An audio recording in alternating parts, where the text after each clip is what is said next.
अस्सलामुअलैकुम। अॼु हिन वीडियो में आऊं आहियां अवांजो पंहिंजो शौकत अली। जी हाँ दोस्तों, अॼु जी वीडियो महारंग बलोच जे लाइ ऐं उनजी बायोग्राफी। महारंग बलोच केरु आहे? कोयटा खां लांगमर जी क़यादत सरगर्म सियासी कारकुन डॉक्टर महारंग बलोच कई।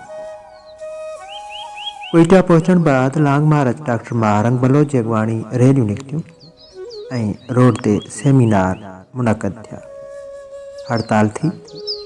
4 ॾींहं मार्च कोयटा में क़याम बाद डॉक्टर महारंग जी क़यादत में मार्च इस्लामाबाद तरफ़ रवानो थियो।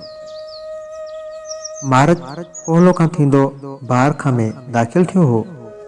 डॉक्टर महारंग बलोच जो वालिद अब्दुल गफ़ार लांगो हिकु ट्रेड यूनियन अॻवान ऐं खाबीदुर जी सियासत में यकीन रखंदड़ हो ऐं वाबडा मुलाज़िम हो।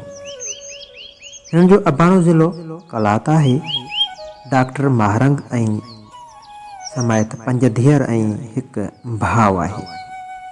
अब्दुल गफ़ार लांगो 2006 ईस्वी में पहिरियों भेरो गुम कयो वियो।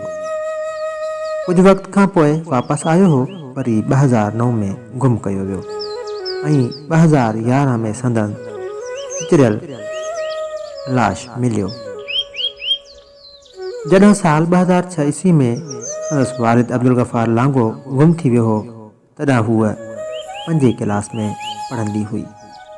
उन वक़्तु हू पंहिंजे वालिद जी बाज़ियाबी लाइ कोयटा प्रेस क्लब आॾो एहतजाज में शामिल हुई, जिते हू पहिरियों भेरो तक़रीर कंदे रुगो ओचिंगारूं ॾेई रुनी हुई।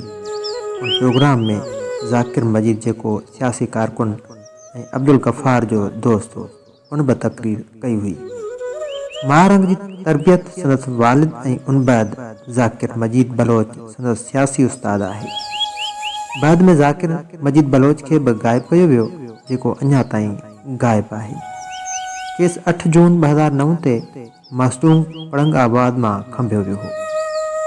डॉक्टर महारंग बलोच जे वालिद जी चिचरियल लाश मिलण बैदि संदसि माउ सख़्तु परेशान थी करे पंहिंजे ॿारनि खे कराची मुंतक़िल कयो, जिते हुननि गुमनामी जी ज़िंदगी गुज़ारी। खेसि डपु हो त संदनि ॿारनि खे कुझु न थिए। हुन कराची में पंहिंजे ॿारनि खे तालीम ॾियारी। महारंग जॾहिं बोलान मेडिकल कॉलेज कोयटा में दाख़िला वरिती त ख़ानदान हिकु भेरो ॿीहर कोयटा लॾे वियो। डॉक्टर महारंग बलोच डॉक्टरियत जी डिग्री हासिल कई। बोलान मेडिकल कॉलेज में डॉक्टर महारंग बलोच शागिर्द सियासत में सरगर्म रही, जंहिंजे ॾोह में हिन जे भाउ खे 2017 में गुम कयो वियो। महारंग बलोच 2017 ईस्वी में संदसि भाउ जी लापता थियण ते रोडनि ते निकिरी आई। 3 महीननि बाद संदसि भाउ खे आज़ादु कयो वियो। हाणे ॿियनि बलोच औरतुनि वांगुरु डॉक्टर महारंग बलोच बि मकरान जी सक़ाफ़ती रुमाल खे पंहिंजी पोती बणाए छॾियो आहे। डॉक्टर महारंग बलोच जो वालिद अब्दुल गफ़ार लांगो हिकु बसीरत रखंदड़ शख़्स हो। हिन पंहिंजी धीअ जो नालो माह रंग रखियो, जेको 2 लफ़्ज़नि माह माना चंड ऐं रंग माना जहिड़ो या रंग। चंड जो रंग लफ़्ज़ी माना आहे चंड वांगुरु, ऐं सचपच हीअ बलोच धीअ चंड वांगुरु आहे।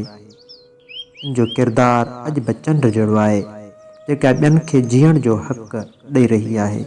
ऐं चंड बि फितरत जी हिकु नेमत आहे, जेको ज़मीन खे रोशन करे थो। जेके मागीरनि खे पंहिंजूं ॿेड़ियुनि खे किनारे खां समुंड ताईं पहुचाइण जी इजाज़त ॾियनि था, जीअं चंड जी राति उंदहियुनि खे ख़तमु करे रातियुनि खे रोशनी फ़राहम करे थो। महारंग बलोच जी क़यादत में आयल बलोच यकजहती मार्च के गुज़िरियल राति देर सां गिरफ़्तार कयो वियो। BBC वेब ते संदसि हवाले सां शाया थियल स्टोरी में महारंग बलोच जो चवणु हो त हू अॻु में निकाब कंदी हुई, पर जॾहिं एहतजाज वक़्तु बुरको लही थे वियो, उन करे हाणे हू निकाब नथी करे। महारंग बलोच जो चवणु हो त संदसि वालिद खेसि ॿुधायो हो त जदोजहद में ॼमी बीहण सां ज़ालिम खे शिकस्त ॾेई सघिजे थी।